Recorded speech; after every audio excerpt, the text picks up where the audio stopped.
बिस्मिल्लाहिर्रहमानिर्रहीम अस्सलाम वालेकुम दोस्तों, मुख्तसरन आपको टमाटर का रेट बताते हैं कि इस्लामाबाद मंडी में 31 अक्टूबर 2025 को क्या रेट चाह रहा था। क्योंकि आपका वक्त कीमती है, गैर ज़रूरी बातों से जो है परहेज़ करेंगे, इज्तनाब करेंगे। तो जी मेरे प्यारे भाइयों, जैसे कि आपको मालूम है, ईरान के छोटी टोकरी का वज़न होता है जी 8-9 किलो, बड़ी टोकरी का वज़न होता है जी 11-12 किलो। स्वाद के टमाटर का वज़न होता है जी 14 किलो से लेकर 16 किलो तक। तो इस्लामाबाद मंडी में बोली में छोटी जाली का रेट चला था ईरानी कम से कम 600 रुपया, ज़्यादा से ज़्यादा जी 1200-1250 रुपये तक रेट चल रहा था। जो आम रेट चल रहा था वो जी 900-1000 रुपये चल रहा था।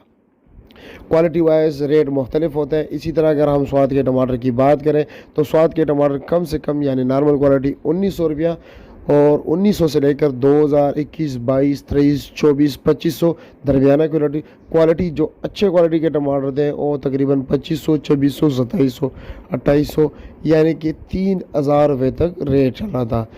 आपके इलाके में किलो का रेट क्या चले, अपने इलाके का नाम ज़रूर बताएं, किलो का रेट बताएं।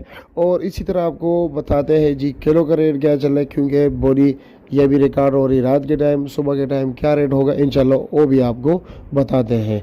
लेकिन आप अपने इलाके